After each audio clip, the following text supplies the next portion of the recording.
Orient bell tiles studio से आप देख रहे हैं एबीपी न्यूज। नमस्कार, मैं हूं चित्रा त्रिपाठी। शाम के 5 बजने वाले हैं। एबीपी न्यूज पर वक्त है सबसे बड़े डिबेट शो महादंगल का। बिहार में बवाल बा क्योंकि वोट के सवाल बा। वोटर लिस्ट में सुधार को लेकर बिहार में संग्राम जारी है। राहुल गांधी और तेजस्वी यादव की यात्रा वोटर अधिकार यात्रा का तीसरा दिन है। आज यात्रा नवादा में चल रही है। यात्रा के दौरान लगातार दोनों चुनाव आयोग और बीजेपी पर बरस भी रहे हैं। इनका आरोप है कि बीजेपी और चुनाव आयोग मिले हुए हैं और वोट चोरी की कोशिश की जा रही है। चुनाव विधानसभा का है, लेकिन आज ही तेजस्वी यादव ने यह भी ऐलान कर दिया कि हम सब मिलकर राहुल गांधी को प्रधानमंत्री बनाएंगे। एक और विपक्ष वोटर लिस्ट के मुद्दे को लेकर जनता के बीच माहौल बनाने की कोशिश में जुटा हुआ है। दूसरी ओर बीजेपी और जेडीयू को लगता है कि इससे विपक्ष को कोई फायदा नहीं होने वाला। जनता में सिर्फ और सिर्फ भ्रम फैलाने की कोशिश हो रही है। बीजेपी का कहना है कि राहुल तेजस्वी घुसपैठियों को वोटर बनाना चाहते हैं, इसीलिए पूरा माहौल बना रहे हैं, लेकिन ऐसा हो नहीं पाएगा। मुद्दा सुप्रीम कोर्ट में भी है। पक्ष विपक्ष ने दलीलें रखी हैं, लेकिन सच यह है कि सुप्रीम कोर्ट ने अभी तक प्रक्रिया पर कोई रोक नहीं लगाई है। विरोध करने वालों से सिर्फ ये कहा है कि आगे अगर गड़बड़ी साबित होगी तो फिर हम रोक लगा देंगे। 22 अगस्त को फिर से पूरे मामले में सुनवाई होनी है। सभी चुनाव में अपनी अपनी पार्टी का मंगल यानी जीत चाहते हैं, इसीलिए ये दंगल जारी है। सवाल यह है, बिहार के चुनाव में वोटर लिस्ट का ये मुद्दा कितना चलेगा, चल पाएगा या फिर थम जाएगा? वोटर लिस्ट पर इस संग्राम से किसके वोट का इंतजाम हो रहा है? तमाम और भी सवाल हैं जिसको लेकर महादंगल में बड़ी चर्चा होगी, लेकिन उसके पहले आज इस मुद्दे पर राजनीति के मैदान में किस तरह से हुआ है वार पलटवार, पहले वो सुनिए।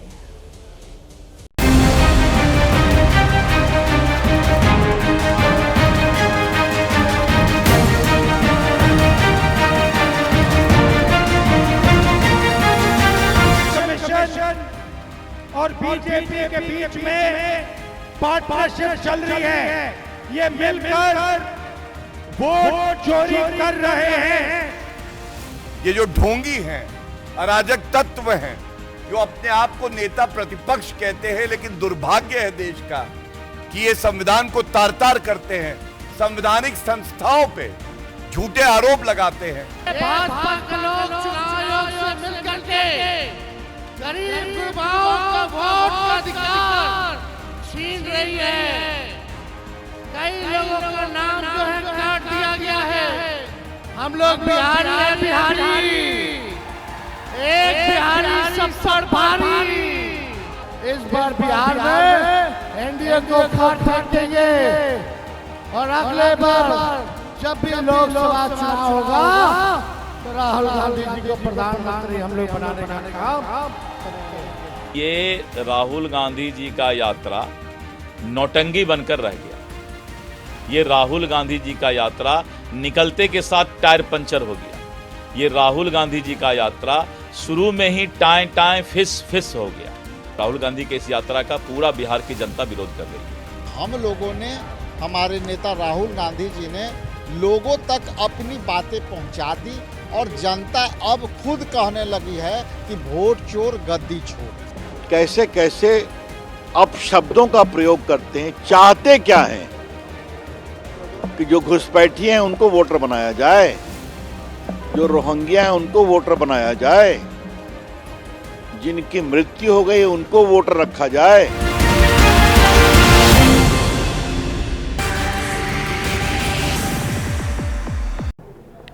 तकरीबन 100 दिनों का वक्त बाकी है बिहार में विधानसभा के चुनाव होने में, लेकिन उसके ठीक पहले आक्रामक तरीके से विरोधी दल एसआईआर के मुद्दे पर ईसी और बीजेपी दोनों को घेरने में लगे हुए हैं। लेकिन क्या इसके जरिए वोट बटोर पाएंगी ये पार्टियां? कई सवाल है जिसको लेकर बड़ी चर्चा करने वाले हैं। खास मेहमानों की मौजूदगी है, उनका परिचय आपसे करवा देती हूँ। गौरव भाटिया जी, राष्ट्रीय प्रवक्ता भारतीय जनता पार्टी के हमारे साथ जुड़ चुके हैं, जिन्होंने अभी अभी राहुल गांधी को लेकर लंबी चौड़ी प्रेस कॉन्फ्रेंस भी की है। जबरदस्त तरीके से आपने निशाना साधा है। रागिनी नायक जी हमारे साथ हैं, राष्ट्रीय प्रवक्ता कांग्रेस पार्टी की हैं। अभिषेक झा जी हमारे साथ प्रवक्ता जेडीयू के जुड़ चुके हैं। नवल किशोर जी प्रवक्ता आरजेडी के, और साथ ही हमारे साथ संगीत रागी जी प्रोफेसर डीयू के इस वक्त आपको टीवी स्क्रीन पर दिखाई दे रहे हैं। सभी का बहुत बहुत स्वागत है। सबसे पहले आपसे ही शुरुआत करते हुए गौरव भाटिया जी, आप कितना भी प्रेस कॉन्फ्रेंस करके निशाना साध लें, लेकिन राहुल गांधी तेजस्वी यादव मानने को नहीं है तैयार। उनका यही कहना है कि इलेक्शन कमीशन बीजेपी दोनों के बीच साठगांठ है, और अब तो तेजस्वी यादव ने साफ साफ कह दिया है ईसी बीजेपी के लोग समझते हैं कि बिहार के लोगों को चूना लगा देंगे, लेकिन इसमें नहीं मिलेगी कामयाबी और हम लोग मिलजुल कर राहुल गांधी को बनाएंगे प्रधानमंत्री। गौरव भाटिया जी।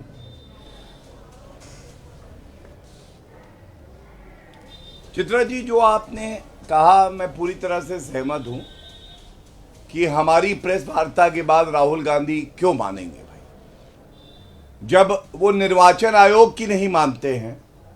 सर्वोच्च न्यायालय में 5 बार सुनवाई हुई, SIR पे रोक नहीं लगाई सर्वोच्च न्यायालय ने, उनकी नहीं मानते हैं। मैंने अभी उदाहरण दिया, महाराष्ट्र के चुनाव में घोटाला हुआ है, ये कह रहे हैं भ्रष्टाचारी राहुल गांधी, जो सबसे ज्यादा घोटाले स्वयं करते हैं। और जब मुंबई हाईकोर्ट में याचिका लगी वो निरस्त की गई, उनकी नहीं मानी। सर्वोच्च न्यायालय में कल वो याचिका करता आया, वो भी याचिका निरस्त हुई, उनकी नहीं मानी। तो आपकी, मेरी, निर्वाचन आयोग, सर्वोच्च न्यायालय, संसद, प्रधानमंत्री जी, जनता किसी की क्यों मानेंगे भाई? वो राहुल नकली गांधी हैं, याद रखिए। वो भारत के संविधान में आस्था नहीं रखते हैं। वरना मैं पूछना चाहता हूं चित्रा जी, मुझे ये बताइए, आप निर्वाचन आयोग को, जो कि संवैधानिक संस्था है, कहते हो वोट चोर ऑफ इंडिया।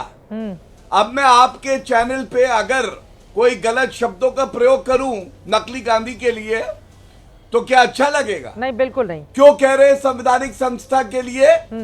क्योंकि उनको परेशानी है कि वो चुनाव हार रहे हैं। और मैं आज पूछना चाहता हूं, आप बताइए चित्रा जी, अगर निर्वाचन आयोग पे उनका भरोसा नहीं है, पहला सवाल, तो कर्नाटका के मुख्यमंत्री, तेलंगाना के मुख्यमंत्री, हिमाचल के मुख्यमंत्री तुरंत इस्तीफा दे, राहुल गांधी इस्तीफा दे, सोनिया गांधी इस्तीफा दे, प्रियंका गांधी वाड्रा इस्तीफा दे। क्यों? क्योंकि ये लोग सब जिस चुनाव में जीते हैं वो निर्वाचन आयोग ने कराया है। तो अगर मीठा मीठा गप करोगे और कड़वा कड़वा थू करोगे तो ये चलने वाला नहीं है। हाँ, लेकिन इतनी लंबी चौड़ी जो यात्रा चल रही है वो आप लोगों के लिए मुश्किलें ना पैदा कर दे। वो जनता को जागरूक करने में लगे हुए हैं। हमारे साथ इस बीच जल्दी से मैं तारुफ करा देती हूँ, अभिषेक झा भी आ चुके हैं, जेडीयू के आप प्रवक्ता हैं, नवल किशोर जी भी दिखाई दे रहे हैं, प्रवक्ता आरजेडी के। गौरव भाटिया जी, जल्दी से बात पूरी कीजिए, फिर रागिनी नायक जी जवाब देंगे इसका। देखिए चित्रा जी, ऐसा है, भारत तोड़ो यात्रा भी निकाली थी। 2024 के चुनाव में किसकी सरकार बनी? नरेंद्र मोदी जी तीसरी बार प्रधानमंत्री बने, 62 साल के बाद हुआ। भारत तोड़ो यात्रा निकाली थी, महाराष्ट्र हार गए, दिल्ली हार गए, हरियाणा हार गए।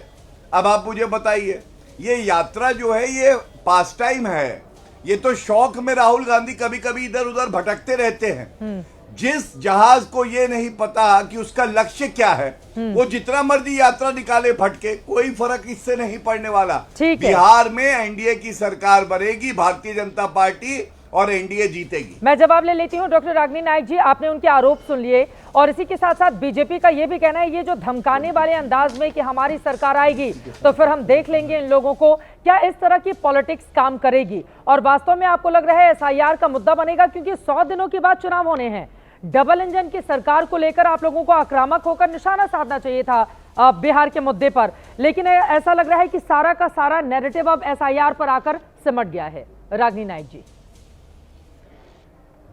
चित्रा, वोट चोरी, धांधली और फर्जीवाड़ा करने वाले चुनाव आयोग के तमाम पदाधिकारियों को धमकी नहीं, चेतावनी दी गई कि अगर वो कानून सम्मत काम नहीं करेंगे, वोट चोरी करेंगे, सरकार बदलेगी। क्योंकि ये इस सरकार के तो वो संरक्षण में है, पिट्ठू हैं सरकार के, उनका एक्सटेंशन है मोदी जी का, इसलिए वो तो कोई कदम उठाएंगे नहीं। हम जरूर उठाएंगे, सरकार में आए अगर कानून सम्मत काम नहीं किया गया। इसे धमकी नहीं कहते, इसे चेतावनी कहते हैं, पहली बात। अब मैं आगे की बात इन पंक्तियों के साथ शुरू करना चाहती हूँ कि सच है विपत्ति जब आती है कायर को ही दहलाती है, सूरमा नहीं विचलित होते, क्षणेक नहीं धीरज खोते, कांटों में राह बनाते हैं, विघ्नों को गले लगाते हैं और बढ़ खुद विपत्ति पर छाते हैं। तो भारत के लोकतंत्र में विकराल विपत्ति के काले बादल बनकर जो मोदी जी, माफ कीजिए जिन्होंने नकली गांधी कहा ना, अब नकली असली का तो जनता फैसला कर लेगी और कर भी रही है, डरपोक मोदी जो घूम रहे हैं, क्योंकि तानाशाह जब डरता है तो दूसरों को और भयाक्रांत होता है तो और उसके तानाशाही के शिकंजे बढ़ते जाते हैं। तो भारत के लोकतंत्र पर एक विकराल विपत्ति के रूप में मोदी जी डरपोक मोदी जी जो मंडरा रहे हैं, उन्होंने सोचा था कि संवैधानिक संस्थाओं में अपने पिट्ठुओं को बिठाकर, संवैधानिक संस्थाओं की स्वायत्तता का गला घोंटकर, तमाम लोकतांत्रिक प्रणाली, प्रक्रिया और कहीं ना कहीं वोटर लिस्ट को कैप्चर करके वोट चोरी करवा लेंगे और एक छत्र राज करेंगे। लेकिन उनके इन सारे मंसूबों पर पानी फिरा। पहले राहुल गांधी जी की धारदार और धमाकेदार प्रेस कॉन्फ्रेंस थे, जिसमें एक सवाल का जवाब भी चुनाव आयोग नहीं दे पाया, और दूसरा सड़क से लेकर संसद तक का जो मुहावरा है उसे चरितार्थ करते हुए जो बिहार के सासाराम से वोटर अधिकार रैली शुरू हुई है और जो बहुत भयानक रूप से सफल होती दिखाई दे रही है, उससे रातों की नींद भी उड़ गई है और होश फाख्ता भी उड़ गए हैं। चित्रा, हमने क्या सवाल पूछे थे? एक लाइन मुझे जोड़ लेने दीजिए, आपने काफी समय गौरव को दिया। इन्होंने कहा भारत तोड़ो यात्रा। भाई, हमने तो कन्याकुमारी और से कश्मीर को जोड़ने के लिए मोहब्बत के फेविकोल से भारत जोड़ो यात्रा निकाली थी, पर वो कहा जाता है ना, जाकी रही भावना जैसी, क्योंकि ये नफरत का बाजार सजाए हैं, हिंसा सांप्रदायिकता देश में फैलाकर चुनाव जीत रहे थे, अब वोट चोरी भी उसमें शामिल हो गई है, तो भारत को तोड़ने का तो काम करेंगे ही। लेकिन मैं बस एक आखिरी एक जो जवाब प्रेस कॉन्फ्रेंस में दिया उसका उल्लेख करके मैं अपनी बात खत्म करूंगी। क्या कहा चुनाव आयोग ने? सबसे बड़ा आर्गुमेंट उनका है कि हम सीसीटीवी फुटेज नहीं देंगे, मां बहन की बेटी की इज्जत और आबरू का सवाल है, तो 45 दिन तक निजता का हनन नहीं होता, मां बहन बेटी की आबरू नहीं दिखाई देती, 46वें दिन से शुरू हो जाता। भाई, ऐसे तर्कों को तो वही व्यक्ति मान सकता है जो जब भगवान अक्ल बांट रहे थे तो छन्नी लेकर खड़ा हुआ था। इसीलिए सारे संगी भाजपाई और अंधभक्त तालियां पीट रहे थे चुनाव आयोग की प्रेस कॉन्फ्रेंस पर, और सारे जो तर्क रखने वाले बुद्धिमान लोग थे उन्होंने सवाल संगीत रागी जी से, ठीक है, आपने महत्वपूर्ण बात कही है, कई आरोप भी लगाए हैं, ठीक है, लेकिन चुनाव आयोग एक संवैधानिक संस्था है और हमारे साथ इस वक्त जनसुराज के बड़े नेता और महासचिव पवन वर्मा जी भी जुड़ चुके हैं, स्क्रीन पर दिखाई दे रहे हैं। आपके पास आते हुए पहले संगीत रागी जी, उन्होंने बहुत सारे आरोप लगाए और उन्होंने विपत्ति जब आती है कायर को ही दहलाती है, ये वाली लाइनें भी उनकी ओर से कही गई हैं। आपको लगता है कि एसआईआर के मुद्दे पर इस बार का चुनाव होगा बिहार का, और भारतीय जनता पार्टी उसके सहयोगियों के लिए जवाब देना मुश्किल होगा जनता के बीच में? देखिए चित्रा जी, कांग्रेस पार्टी और राष्ट्रीय जनता दल 65 लाख वोटों में उन वोटों को बचाना चाहती है जो कायदे से जिनको वोट देने का अधिकार नहीं होना चाहिए बिहार के चुनाव में। शायद ये इनका दुरुपयोग करते होंगे कांग्रेस पार्टी और आरजेडी, और उनका नाम कटा है तो इसलिए ये परेशान है। लेकिन एक बात माननी पड़ेगी, कांग्रेस पार्टी को इस बात से लेना देना नहीं है कि तथ्य क्या है, तर्क क्या है। महाराष्ट्र के चुनाव का जब ये जिक्र हुआ था, मुंबई हाईकोर्ट ने रिजेक्ट कर दिया था, बाद में सुप्रीम कोर्ट ने भी रिजेक्ट कर दिया। 1 लाख वोट ऐड कर दिए गए और वो उन्हीं को वोट गए, भारतीय जनता पार्टी को और कांग्रेस को हराया। इससे ज्यादा कोई बेतुका तो ही तर्क हो नहीं सकता है, लेकिन एक तर्क चलाया। महत्वपूर्ण बात यह है कि कांग्रेस पार्टी और विपक्ष पूरी चुनावी प्रक्रिया को डिस्क्रेडिट करना चाहते हैं, और ध्यान होगा कि बांग्लादेश के अंदर अमेरिकन डीप स्टेट ने यही पहले काम किया था। तो कांग्रेस पार्टी किसके इशारे पर काम कर रही है? मैं नहीं कह रहा कि अमेरिकन डीप स्टेट के लिए काम कर रही है या गांधी परिवार इस डीप स्टेट के लिए काम कर रहा है, मैं नहीं कह रहा, लेकिन पूरी चुनावी प्रक्रिया को पूरी डिस्क्रेडिट करने का नैरेटिव कांग्रेस पार्टी ने गढ़ा है। तो क्यों करेगी कांग्रेस पार्टी? और वो लीगल तरीके से नहीं, मैदान में है, वो लीगल तरीके, मैं फिर आपसे बता रहा हूं, देख लिए, मैं इसीलिए कह रहा हूं कि वो नैरेटिव जनता में ले जा रही है। भारतीय जनता पार्टी को भी इसको राजनैतिक काउंटर देना चाहिए, और ये लड़ाई जमीन की लड़ाई है। नहीं तो आपने देखा होगा कि राहुल गांधी संविधान बचाओ आंदोलन निकाल करके एक नया नैरेटिव खड़ा किए थे जिसका कोई लेना देना, जिसका सर पैर नहीं था, लेकिन लोकसभा चुनाव के अंतर्गत वो काम कर गया।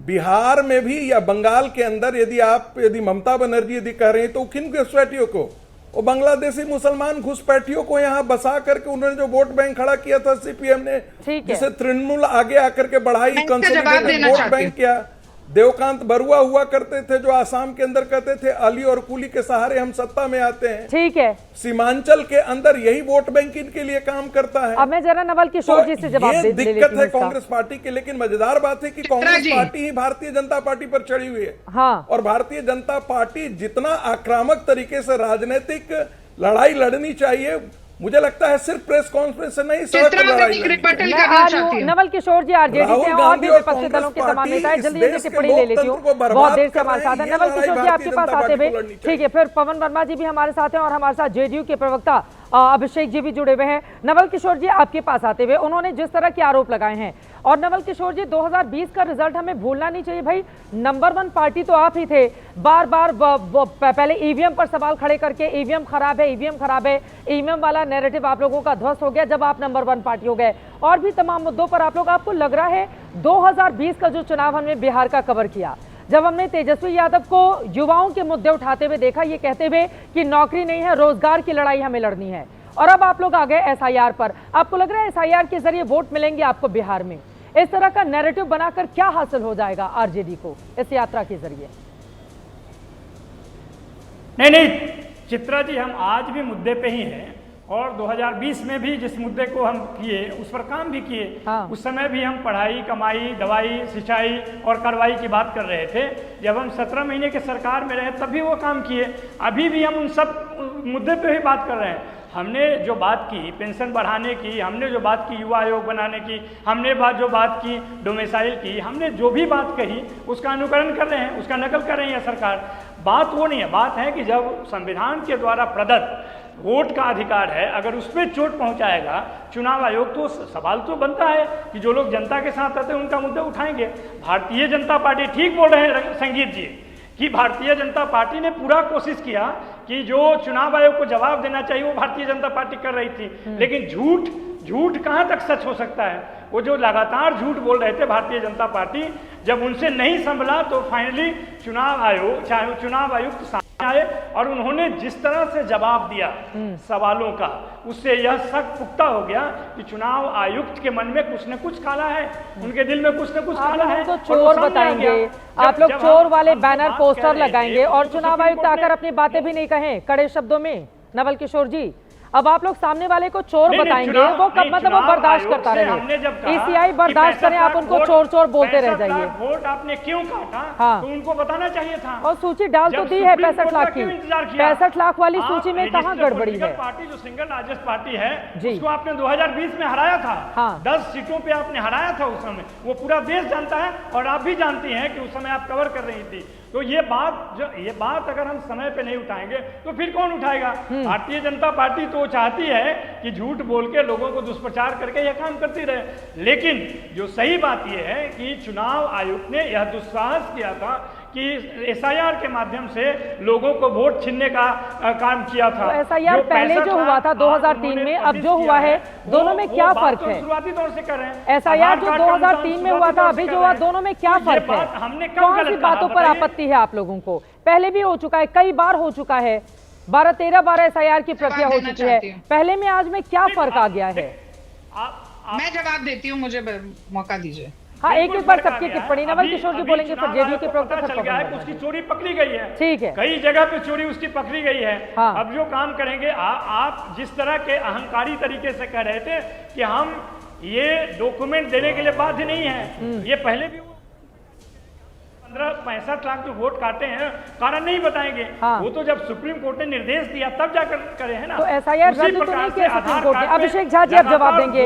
अभिषेक झा जी, उनका ये कहना है कि अहंकार में आकर आप लोगों को सपोर्ट करने के लिए अगर चुनाव आयुक्त ऐसा करेंगे तो चुनाव के पहले हमें विरोध करना ही पड़ेगा ना। अभिषेक झा जी, आप लोग कितनी भी सफाई देते रहिए, विपक्ष नहीं है मानने को तैयार, उसको पूरी दाल काली नजर आ रही है एसआईआर की। हम सफाई देने क्यों जाएंगे? और हमारा तो मानना है कि जब विपक्ष के काफी इतने कॉन्फिडेंस में आ ही चुके हैं कि चुनाव आयोग पूरी तरीके से बीजेपी और एनडीए के इशारे पर काम कर रहा है, तो फिर हमें लगता है कि चुनाव लड़ने की क्या जरूरत है? चुनाव लड़ेंगे तब भी हार जाएंगे, चुनाव नहीं लड़ेंगे तब भी हार जाएंगे। तेजस्वी यादव जी को मुख्यमंत्री बनाने का जो सपना देख रहे हैं, या जो शिगुफा तेजस्वी यादव जी ने आज राहुल गांधी जी के लिए दिया कि देश में हम इनको प्रधानमंत्री बनाएंगे, ये सब तो अधूरा रह जाएगा ना। कैसी मजाक की बात ये लोग करते हैं? देश में अन्य प्रदेशों में चुनाव होंगे और ये सत्ता तक पहुंच जाए या नहीं पहुंच पाते हैं, फिर भी इनके सांसद और विधायक जीत कर आते हैं, तब तो ये कहते हैं लोकतंत्र की जीत हुई, जनता की जीत हुई, मतदाता मालिकों ने हमको आशीर्वाद दिया।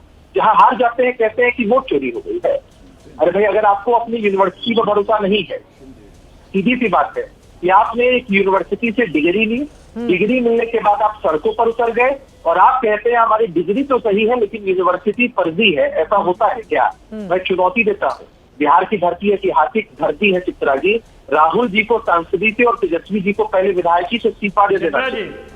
इस प्रतिकार में दे देना चाहिए कि भाई चुनाव आयोग ने चुनाव कराए, फर्जी तरीके से चुनाव आयोग काम करता है, इसीलिए हम सांसद विधायक भी बने हैं, फर्जी तरीके से बने हैं, इसीलिए हम इस्तीफा देते हैं। गिरधारी यादव इस्तीफा दे दिए क्या? भाई, हमको चुनाव आयोग की कार्यशैली पर कोई शंका नहीं, जहाँ त्रुटियां कमियां गड़बड़ियां दिखती हैं हम वहां आपत्ति दर्ज कराते हैं। विपक्ष के साथियों का भी पूरा सम्मान है, आपको भी टीडीपी ने भी गलत कहा था, लेकिन इसका ये मतलब नहीं है कि आप फौरी तौर पे हमेशा कहेंगे कि चुनाव आयोग एकदम निष्पक्ष तरीके से काम नहीं कर रहा है। जब मैच के रेफरी पर आपको भरोसा नहीं है तो फिर गेम क्यों खेल रहे हैं? ये भी खेलना बंद कर दीजिए।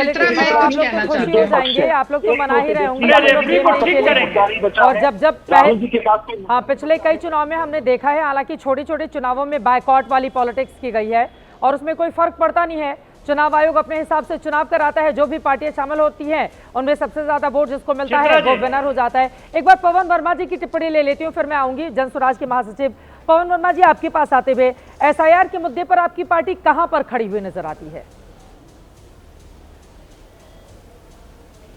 देखिए चित्रा जी, सही सच्चाई तो ये है कि जो जन सैलाब बिहार में उमड़ रहा है, बदलाव और बुनियादी परिवर्तन के लिए जन स्वराज और प्रशांत किशोर के हुंकार पर हम किसी षड्यंत्र से डरते नहीं। न तो हम चुनाव से भाग रहे हैं, पर जो सही तरीके से होना चाहिए उसके लिए लड़ेंगे जरूर। और जो एसआईआर की एक्सरसाइज हुई, मैं आपके ही प्रोग्राम पे कई दफे कह चुका हूं, सबसे बड़े प्रश्न तो उस पर सर्वोच्च न्यायालय ने उठाए थे। आप अभी 4 महीने में क्यों कर रहे हैं? आप आधार कार्ड, वोटर कार्ड, ई कार्ड, राशन कार्ड क्यों नहीं नजरअंदाज क्यों कर रहे हैं?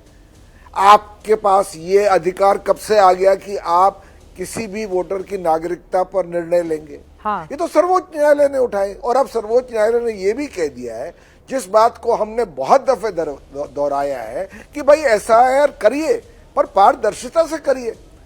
जिनके नाम कटे हैं उसको वेबसाइट पर डालिए, कारण बताइए, उसको मैक्सिमम पब्लिसिटी दीजिए। सुप्रीम कोर्ट के आदेश के बाद डाल दिए गए नाम, अपने अधिकारों के लिए लड़ने का समय हो जी। तो अच्छा, अब डाल दिए गए।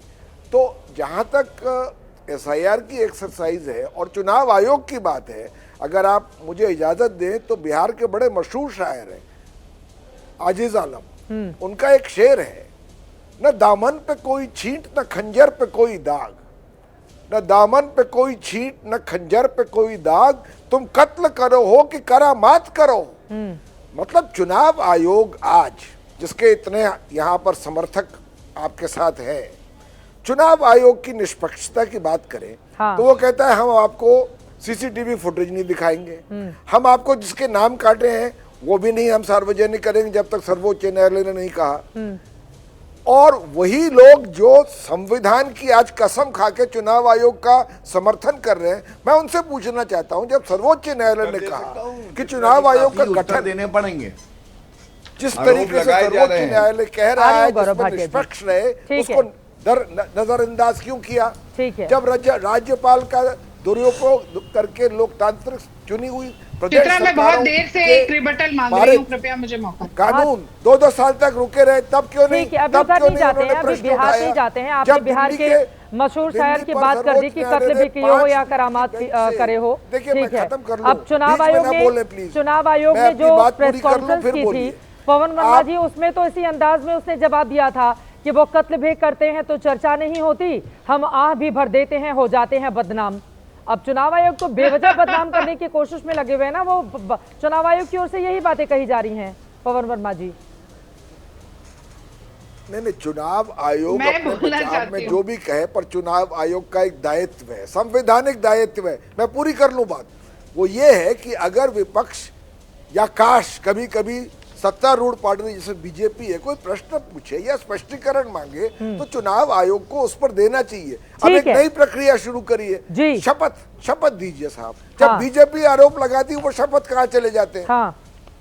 तो सुप्रीम कोर्ट ने भी नहीं कहा ना कि एसआईआर को रद्द कर दिया जाए। चुनाव आयोग की आज शपथ दे सकता है कि आज तक कोई सबूत आएंगे तो देखा जाएगा, आप लेकर आइए। तो सुप्रीम कोर्ट अगर देश की सर्वोच्च अदालत में एसआईआर का मामला जाता है और सुप्रीम कोर्ट इसको रद्द नहीं करता है, यानी कि वो इसके चुनाव आयोग के साथ खड़ा हुआ है संवैधानिक मामले में। लेकिन मैं सीधे गौरव भाटिया जी, उसके बाद रागिनी जी जवाब देंगी। गौरव भाटिया जी, लेकिन जिस तरह से लगातार तेजस्वी यादव और राहुल गांधी, मैं आ रही हूँ रागिनी जी, एक बार उनकी टिप्पणी, उन्होंने विपक्ष के नेता ने आरोप लगाए हैं, सत्ता पक्ष की ओर से जवाब ले लेती हूँ।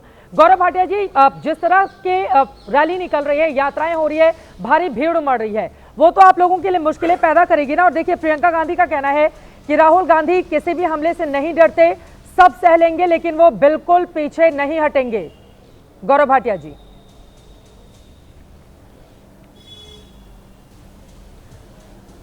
चित्रा जी, मैं तो एक बात कहूंगा, सबसे ज्यादा चुनाव अगर किसी नेता ने हराए हैं तो वो अपरिपक्व राहुल गांधी ने ही हराए हैं।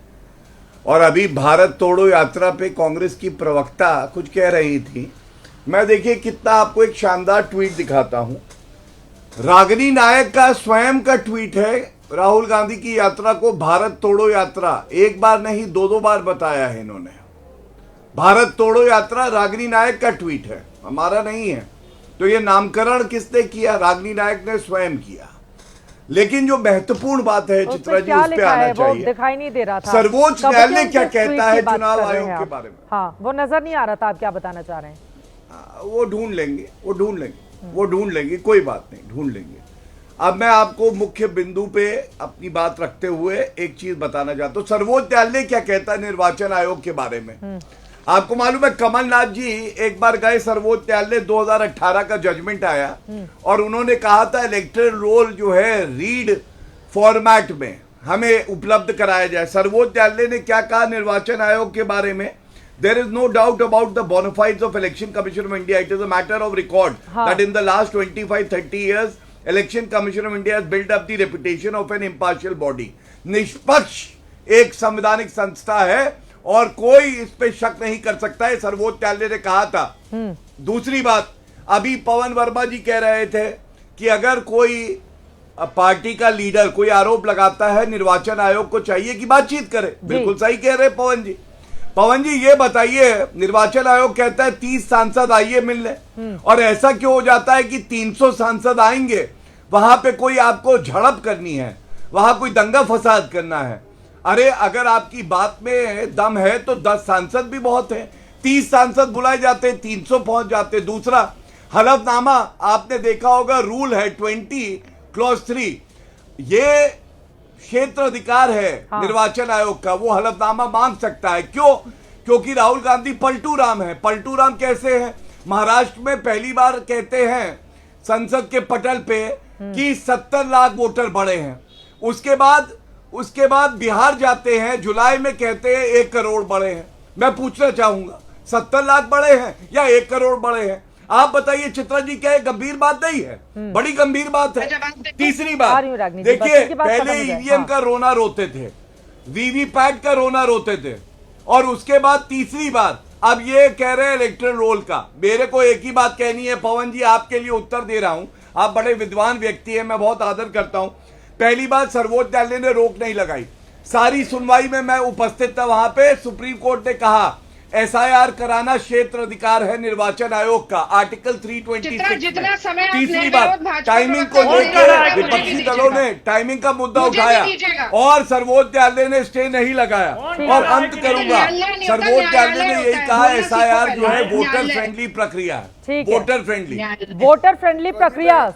सुप्रीम कोर्ट की ओर से एसआईआर को अरे अपने दांत देखो, मुंह के अंदर 2 रसगुल्ले भर के आई हो, नहीं गौरव, 2 रसगुल्ले मुंह के अंदर रखने आई हो, बातें कर रही हो, बकवास करती हो, मुंह देखो अपना, ताड़का कहीं की, गौरव भाटिया ये क्या भाषा है? ये बहुत गलत बात है, और ताड़का बोल, बहुत गलत बात है गौरव भाटिया जी। व्यक्तिगत टिप्पणी किसने करी बताइए? क्या व्यक्तिगत टिप्पणी चुप कराइए फिर मैं क्या व्यक्तिगत टिप्पणी? चुप कराइए फिर मैं बोलूं। अब बोले चुप हो गया वो। हाँ, उन्होंने कहा बोलना सीख के आइए न्यायालय, उनको नहीं आता, हमें पढ़ा रही है यहाँ पे। चित्रा त्रिपाठी जी जब बदतमीजी करेगी तो बदतमीजी सुनेगी। मैं नहीं बोलूंगी। नहीं बोलेंगे, बोलिए। नहीं ऐसे नहीं, आप इनको चुप कराइए, इनको मुझे स्क्रीन पे सिंगल लीजिए आप, नहीं तो फिर यही डिबेट में चलेगा। आपने इनको बोलने कैसे दिया? देखिए समस्या गौरव भाटिया यही चलेगा क्या? आता जाता क्या है आपको? आराम से गौरव भाटिया जी, गौरव भाटिया जी प्लीज। अरे रागिनी नायक, समस्या तुम्हारे लीडर के साथ है। आप जब बोल रहे हैं गौरव जी, मुझे बोलने का मौका देंगी या आप नहीं? मेरी व्यक्तिगत टिप्पणी अगर करेगी कोई नहीं करेगा व्यक्तिगत टिप्पणी एक दूसरे पर। मुद्दे पर बिहार चुनाव बड़ा मुद्दा है। बोलने का मौका देंगी? बोलिए अगर बकवास करेंगी तो बिल्कुल सुनेंगी। हाँ, कोई व्यक्तिगत टिप्पणी नहीं करेगा, बोलिए। मेरे ऊपर टिप्पणी नहीं करना है। टिप्पणी कर ही शुरू करूंगी। बोलिए। हाँ, तो ये गौरव भाटिया के न पेट में आग तो है, करोगी तो हम भी कहेंगे ताड़का सूपना का पूतना का मिश्रण यहाँ बैठा है। बदतमीजी करने के लिए आ जाते अरे हैं। ताड़का सूपना का और पूतना तीनों मिलाओ तो तुम्हारे जैसे बनेगा। अपने पहले दो रसगुल्ले निकालो गालों से, तुम्हारी जो जबान है वो दब जाती है इस चक्कर में। समझ में नहीं आता क्या बोल रही हो। अरे जमानत जब्त हो जाती है चुनाव में, हर बार जाती हो जमानत जब्त करा। गौरव भाटिया जी प्लीज आपसे गुजारिश है, आप दोनों ने एक दूसरे पर खूब व्यक्तिगत टिप्पणी कर ली है, अब मुद्दे पर आ जाते हैं। रागी नायक जी, ये तो बहुत मुश्किल हो जाएगा इससे संभाल पाना कि किसी तरह क्या सवाल करो। ये तरीका नहीं हो सकता मुद्दे पर। अपने भ्रष्टाचारी लीडर से कितना रुपया लोगी? मुद्दे पर मिलवाने का रुपया लेती थी राहुल गांधी से, मिलवाने का मुद्दे पर हम कहाँ जा रहे हैं गौरव भाटिया जी? आप कहाँ लेकर जा रहे हैं? रागी नायक जी प्लीज मुद्दे पर रहते हैं। बिहार को लेकर यहाँ पर चर्चा हो रही है, प्लीज कोई व्यक्तिगत टिप्पणी नहीं करेगा अब यहाँ से। अब आप लोगों ने खूब एक दूसरे पर व्यक्तिगत टिप्पणी कर ली है, प्लीज यहाँ से गुजारिश है कोई एक दूसरे पर व्यक्तिगत टिप्पणी नहीं करेगा। प्लीज आप दोनों इतने बड़े अपनी पार्टी के प्रवक्ता हैं, कैसी भाषा आप लोग इस्तेमाल कर रहे हैं भाई? 4000 आए थे। अपॉर्चुनिस्ट है छलांग मारने वाले। अरे गाली दे रही है, गाली दे रही है। देखिए गाली देना चालू कर दिया, राहुल गांधी से सीख के आई है, गाली दे रही है। आपके टीवी पे गाली दे रही है, बताइए। अरे जाकर बोलो, दूसरे महिलाओं का कोई सम्मान नहीं करोगे तो सुनोगे। तुम्हारे मुंह में दांत नहीं, पेट में हाथ नहीं, अखरोट खाओगी। भाषा का इस्तेमाल कर रहे हैं। माफी के साथ आप प्लीज दोनों लोगों को स्क्रीन से हटाइए। आप दोनों लोग अपनी अपनी पार्टी के इतने वरिष्ठ प्रवक्ता हैं, नए प्रवक्ता जो आ रहे होंगे आपकी पार्टी को ज्वाइन करने, आप दोनों से सीखते होंगे कि ये लोग डिबेट कैसे करते हैं। अब यहाँ पर बैठकर आप लोग सबसे निचले स्तर पर अगर बोलने लगेंगे तो फिर इस डिबेट को मेरे लिए आगे बढ़ा पाना बहुत मुश्किल होगा। आप दोनों ने आपस में एक दूसरे को व्यक्तिगत टिप्पणी करके खूब लड़ाई कर ली है। अब गुजारिश है प्लीज यहाँ से मुद्दे पर। गौरव भाटिया जी आपसे गुजारिश है, आपकी बात हो गई है। रागिनी जी आप मुद्दे पर बोलेंगी, अब गौरव भाटिया मुद्दा नहीं है प्लीज, अब मुद्दे पर प्लीज। चित्रा मैंने लगातार आपसे गुजारिश की कि आप मुझे अकेले स्क्रीन पर लेकर बोलने दीजिए, आपने नहीं किया। आपने पहले गौरव भाटिया को बोलने का समय दिया और उसके बाद आप दोनों को स्क्रीन से हटा रही है जब मैं जवाब दे रही हूँ। ठीक नहीं है, पर मैं आगे बढ़ना चाहती हूँ क्योंकि ये बहुत ही महत्वपूर्ण बहस है। इन्होंने मेरा एक ट्वीट दिखाया चित्रा, जो कि एक टाइपोग्राफिकल एरर था, 30 सेकंड के भीतर मैंने उसे डिलीट किया, गलती से हुआ था। पर ये गौरव भाटिया ने ट्वीट किया था जब वो समाजवादी पार्टी में थे। उन्होंने लिखा है करप्शन इज बीजेपीज यूएसपी, और उन्होंने लिखा है BJP set to make a record of maximum notices from ECI, यानी कि चुनाव आयोग और भाजपा और चुनाव आयोग की संलिप्तता के बारे में खुद ही बोल रहे थे। अब पार्टी बदल लिए हैं तो दूसरी बात कर रहे हैं, ये कहना बहुत जरूरी था। अब मैं आ जाती हूं अभिषेक झा जी की बात पर। जब वो डिग्री की और यूनिवर्सिटी की बात कर रहे थे तो मुझे एंटायर पॉलिटिकल साइंस की डिग्री और यूनिवर्सिटी याद आ गई थी। तो काहे मोदी जी को ट्रोल कर रहे हैं अभिषेक भैया, ऐसा मत करिए। अब मैं आ जाती हूँ संगीत रागी जी की बात पर। ऐसा हो ही नहीं सकता चित्रा की एसआईआर पर डिबेट हो, बिहार पर डिबेट हो और ये घुसपैठियों की, रोहिंग्यों की, बांग्लादेशियों की बात ना करें। पर अब तो 65 लाख नामों की लिस्ट जारी हो गई है। कितने उसमें से घुसपैठिए निकले, कितने बांग्लादेशी निकले, कितने रोहिंग्या निकले। तो ये लगातार झूठ बोलकर देश में सांप्रदायिक माहौल बनाकर चुनाव में भारतीय जनता पार्टी को ऐसी नफरत और हिंसा के रास्ते पर आगे धकेलकर राजनीति करना चाहते हैं। और अब मैं तीसरी बात बोलना चाहती हूँ। देखिए, चुनाव आयोग की प्रेस कॉन्फ्रेंस और चुनाव आयोग कितने निष्पक्ष हैं या कितने पक्षपाती हैं, ये तो इसी बात से पता चला कि उन्होंने शुरुआत की प्रेस कॉन्फ्रेंस की और कहा ना कोई पक्ष है ना कोई विपक्ष है, सब समकक्ष हैं। लेकिन मैं जानना चाहती हूँ कि राहुल गांधी ने प्रेस कॉन्फ्रेंस की और वोट चोरी का इल्जाम लगाया तो बीच प्रेस कॉन्फ्रेंस में नोटिस आ जाता है। लेकिन अनुराग गोली मारो ठाकुर विपक्ष के नेताओं पर वोट चोरी का आरोप लगाते हुए प्रेस कॉन्फ्रेंस करते हैं, उनको कोई नोटिस नहीं भेजा सकता हूं जरा। भारतीय जनता पार्टी के ही रीवा के सांसद सार्वजनिक सभा में ज्ञानेंद्र मिश्रा ये कहते हैं कि कमरे में 1100 वोट थे, 1100 वोट डलवाए, उन पर कोई ज्ञापन, कोई नोटिस, कोई हलफनामा नहीं मांगा जाता है। और अब भाजपा के प्रवक्ता ने एक कानून का जिक्र किया था, मुझे उस पर और बोलने दीजिए। 20(3)B कानून का जिक्र किया था। 2 चुनाव आयुक्त, पूर्व मुख्य चुनाव आयुक्त ओपी रावत, अशोक लवासा बकायदा टीवी चैनल पर जाकर ये बात बोल चुके हैं कि 20(3)B का कानून तब लागू होता है जब वोटर लिस्ट शुरुआत में बनती है, 30 दिन का समय रिवीजन के लिए दिया जाता है। लोकसभा चुनाव से लेकर अब तक 1 साल बीत गया, ये अभी भी वही बीन बजाए जा रहे हैं, अभी भी वही झुंझुना बजाए जा रहे हैं। ना वो कानून सही है, ना ही कोई निष्पक्षता का जो एक चोगा ओढ़ा है चुनाव आयोग ने वो सही है, और ना ही भारतीय जनता पार्टी के तमाम ये जो आरोप लगे हैं वो सही है। और इतना अहंकार नहीं करना चाहिए, अहंकार का सर नीचा होता है। सरस्वती का वास था तेजस्वी यादव की जुबान पर, अगले चुनाव में इस देश के प्रधानमंत्री राहुल गांधी होंगे और तब ऐसे तोतले लोगों को सबक अपने आप ही सिखा दिया जाएगा। वही भाषा पे आ गई ना, फिर आप अपने बात खत्म करते हैं। उत्तर लेंगी तो फिर मुझे भी उत्तर देना पड़ेगा। अरे साहब, सारे लोगों का सवाल ही बीजेपी से है, तो मैं बीजेपी को छोड़कर किसके पास जाऊंगी रागनी जी? अब पवन वर्मा जी ने भी बीजेपी से सवाल पूछे, आपने भी बीजेपी सवाल पूछे, ये तो नहीं होगा ना। अरे बीजेपी आपको मिलाकर 4 लोग बीजेपी के पक्ष की बात कर रहे हैं। हाँ, अरे सवाल हमसे पूछेंगे तो हम ही गौरव भाटिया जी, रागनी नायक जी, अब आप एंकर बन के आगे तय कर लीजिएगा। अभी एंकर मैं हूँ तो मुझे लगता है कि ये मेरा क्षेत्राधिकार है और कोई पॉलिटिकल पार्टी इसको तय नहीं करेगा कि एंकर कहाँ पर जाएगा। अगर बीजेपी के आपसे सवाल है तो मैं कहीं और नहीं जा सकती।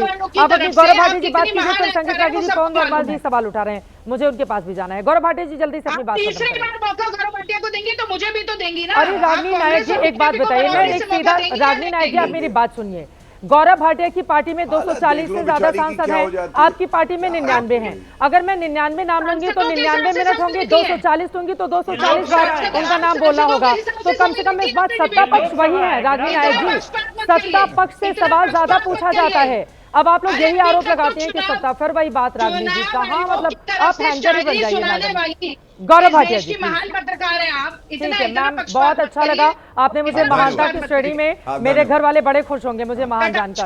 गौरव भाटिया जी, गौरव भाटिया, आपको अगर कटाक्ष भी समझ नहीं आता नहीं, मैं इसको पॉजिटिव ले रही हूँ ना, मैं नेगेटिव बातें नहीं लेती हूँ, मैंने इसको पॉजिटिव लिया है। गौरव भाटिया जी पॉजिटिव ही लीजिए, विश्व रस भरा कनक घट जैसे। गौरव भाटिया, देखिए ऐसा है, अभी कांग्रेसी प्रवक्ता कह रही थी बीन बजाओ, भाई बीन वो बजाए जिसके घर में सपोले हैं, हमें बीन बजाने की क्या आवश्यकता है? तो संविधान की बात करते हैं। लोटे तुम्हारा काम ही ये है, एक तो स्पष्ट बोलना सीखो, पहले स्पष्ट बोलना सीखो। पहले गालों के रसगुल्ले तो निकाल लो, दांत टूटे हुए हैं, क्यों अखरोट तोड़ रही हो? नाक टूट जाएगी, अरे बस करो, नाक कटवा रही हो। राहुल गांधी को 500 रुपए में बेच दिया था, अरे इसको 2000 रुपए दो, 4 सेल्फी खिंचवाएगी आज जाके, काम कराइए चित्रा जी। 500 रुपए में बताओ, 500 रुपए में जो है राहुल गांधी को बेच दिया, कैसी बेचती है? जमानत जब्त हुई है 3 बार, 3 बार जमानत जब्त हुई।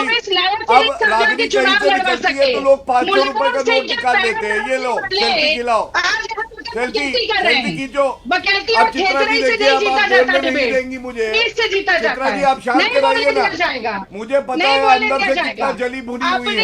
देखिए बालों में से धुआं निकल रहा है, बाल भी नकली है। अभी मुद्दे पर आ जाते हैं, आप लोगों की व्यक्तिगत लड़ाई अगर खत्म हो गई, अगर आप लोगों की व्यक्तिगत लड़ाई खत्म हो गई हो तो मैं बाकी मेहमानों के पास जाऊँ। प्लीज गौरव भाटिया जी अपनी बात खत्म करेंगे, उसके बाद प्लीज रागनी जी, हो गई आप लोगों की लड़ाई, ये व्यक्तिगत लड़ाई का प्लेटफॉर्म मंच थोड़ी ना है, इतना अहम मुद्दा है, गंभीर मुद्दा है, हम आकर कौन से मुद्दे पर यहाँ पर झगड़ा करते हैं। प्लीज अपनी गौरव भाटिया जी अपनी बात खत्म कीजिए। पवन जी अब लगातार हाथ उठा रहे थे, कुछ बोलना है उन्हें, बोलिए गौरव भाटिया जी। धन्यवाद। देखिए सबसे पहला प्रश्न पूछा गया राहुल गांधी से कि राहुल गांधी कभी 70 लाख बोलते हैं, कभी 1 करोड़ महाराष्ट्र में वोटर बढ़े, कौन सा सत्य है कौन सा झूठ है? कोई उत्तर कांग्रेस की प्रवक्ता के पास नहीं। दूसरा, अभी ये बात कर रही थी पिट्ठू, तो पिट्ठू कौन है? मैं आपको बताता हूँ।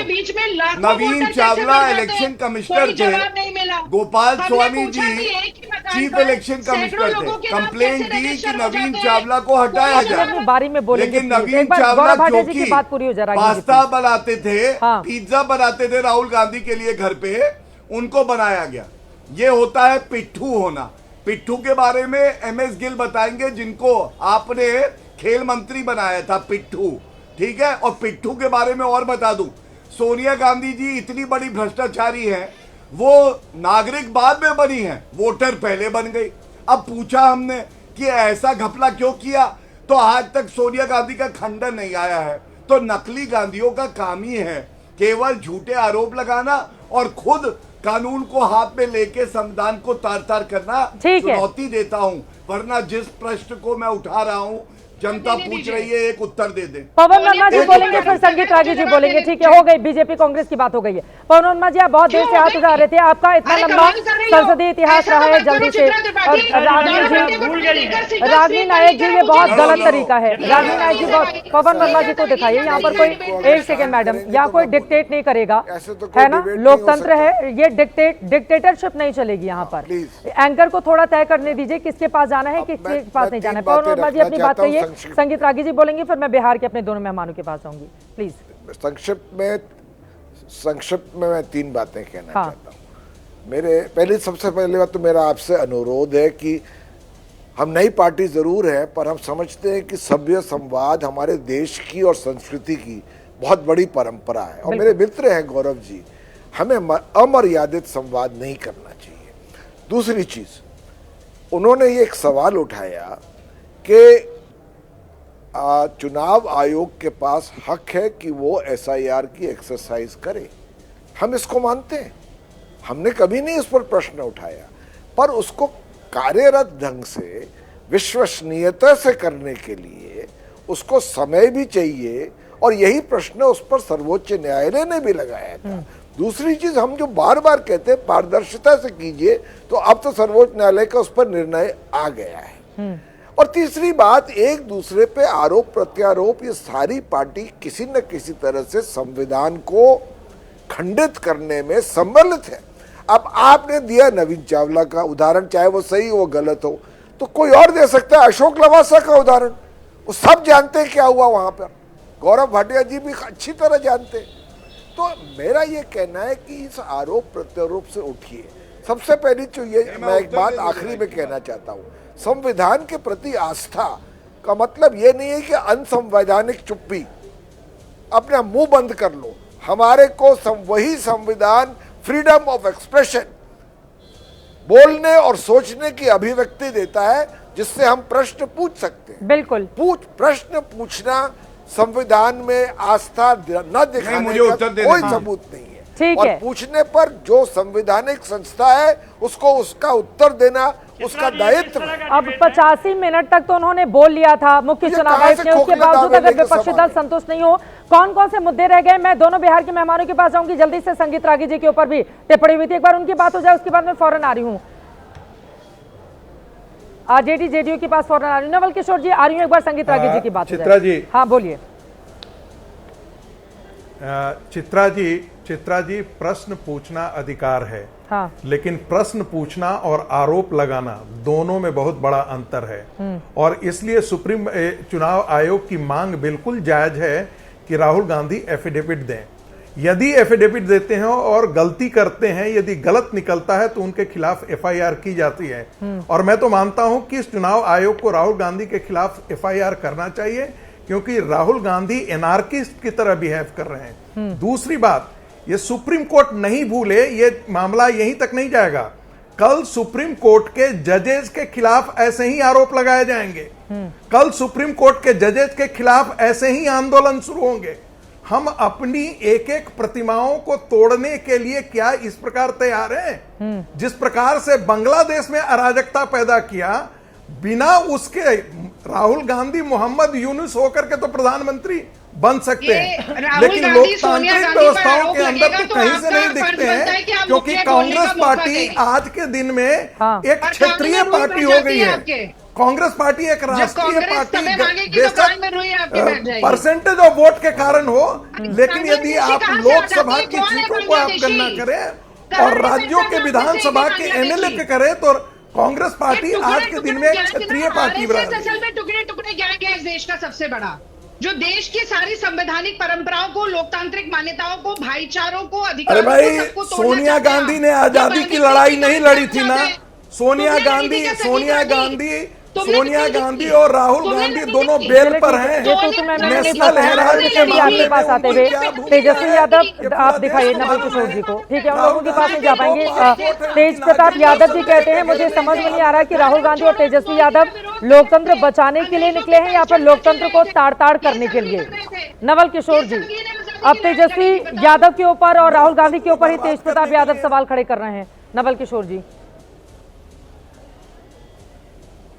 नहीं, पहले जो आप खुद कह रहे हैं कि मुद्दे पे बात कीजिए और खुद मुद्दे से भटका रहे हैं, उस पर भी हम डिबेट कर लेंगे। लेकिन पहले आप ये बताइए और पूछिए भारतीय जनता पार्टी से कि वो किन संस्थाओं को छोड़ा है।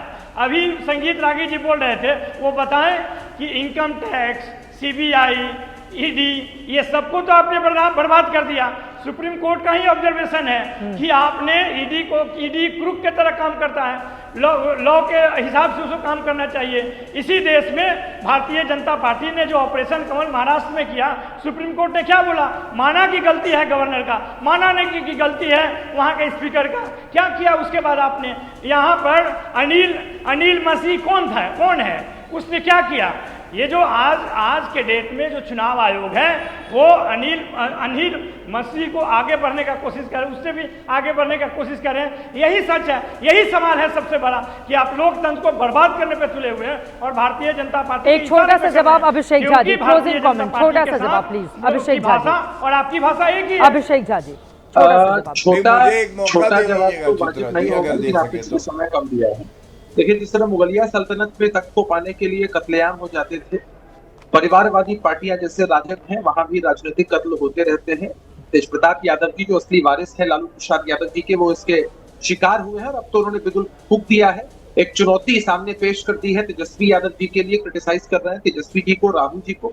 अब ये नूरा कुश्ती का खेल पूरा चल रहा है कांग्रेस पार्टी और राष्ट्रीय जनता दल के बीच में कि तेजस्वी यादव जी इस उम्मीद से राहुल गांधी जी को भावी प्रधानमंत्री बता रहे हैं कि कहीं भी से खुश होकर शायद तेजस्वी यादव जी को महागठबंधन का चेहरा बता दिया जाए, लेकिन कुछ नहीं होने वाला है। अब आप समझ सकते हैं चित्रा जी कि हमारे विपक्ष के साथी किस तरह से बिहार विधानसभा के चुनाव में हो चुके हैं कि अब उनको मालूम है कि कोई मुद्दा रोजगार का, स्वास्थ्य का, शिक्षा का उनके पास नहीं बचा है, इसलिए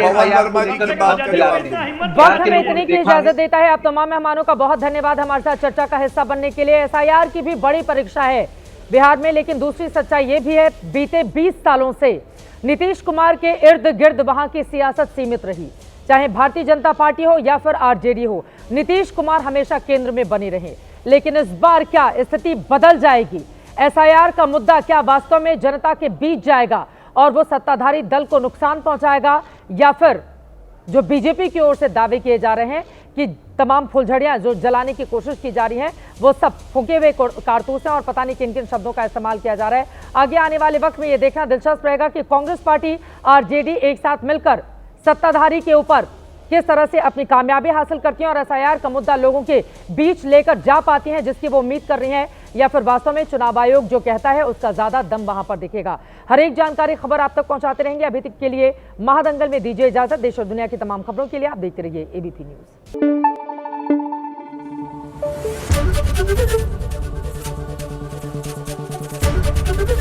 एबीपी न्यूज आपको रखे आगे।